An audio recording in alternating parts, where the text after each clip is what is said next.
Drôle d'époque, Eric Revel. Oh là là, oui. Oui, parce que drôle d'époque avec Patrick, bonjour. des séries, des nominations en série d'Emmanuel Macron qui place les siens parce que ça sent la fin de règne en quelque sorte. Oui, à 14 mois, en gros, de la fin de son mandat, Emmanuel Macron, vous avez dit place les siens. Bon, c'est tout à fait juste. Alors, c'est pas nouveau qu'un chef de l'État qui termine son mandat essaie de recaser les éléments les plus brillants. Alors, on va commencer par Amélie de Montchalin, vous en avez entendu parler, la ministre du Budget, qui va donc présider la Cour des comptes. Et puis, il y aura aussi, comme par hasard, le remplacement du nouveau gouverneur de la Banque de France, puisque l'actuel, François Villeroy de Galhau, à la surprise générale, va quitter son poste avec un an d'avance, en juin prochain.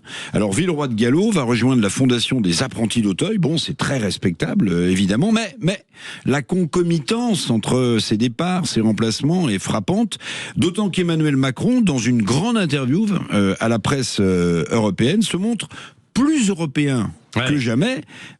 Viserait-il la présidence de la Commission de Bruxelles? C'est pas impossible. Oui, c'est ça. Il vaut des postes clés pourquoi Macron, dans cette interview que j'ai lue avec intérêt dans Le Monde, montre patte blanche fédéraliste. Il propose un emprunt européen, il propose une préférence européenne, il propose évidemment la souveraineté européenne. Cette ode à l'Europe fédérale, qu'on peut lire donc notamment dans Le Monde, donne plus que jamais l'impression que Macron, sorti de l'Élysée, vise donc la présidence de la Commission de Bruxelles en remplacement de la célèbre Ursula von der Leyen. Alors, on ne peut pas être plus fédéraliste plus fan du mondialisme qu'Emmanuel Macron. Je reviens aux nominations. Placer des femmes ou des hommes qui pourront vous être utiles dans un futur proche, si vous êtes par exemple à Bruxelles, ça a du sens. Ça a du sens.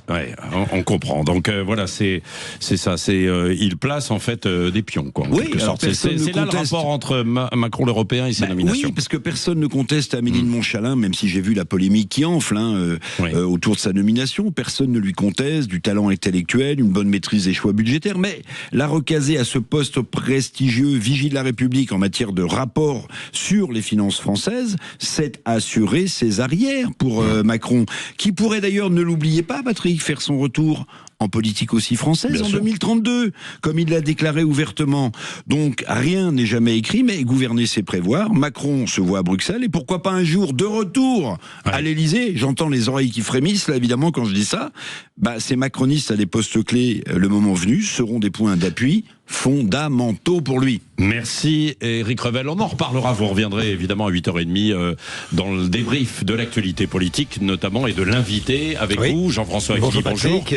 Prisca Thévenot, la députée Ensemble pour la République des Hauts-de-Seine, ancienne porte-parole du gouvernement, qui était au meeting hier soir de Pierre-Yves Bournazel avec deux anciens premiers ministres, rivaux pour la présidentielle, Édouard Philippe et Gabriel Attal. Maintenant que Rachida Dati quitte le gouvernement, on peut choisir un peu plus, non? C'est façon puzzle. Ouais, façon puzzle, ouais. Allez, 7h53 dans un instant, Régis Maillot, évidemment.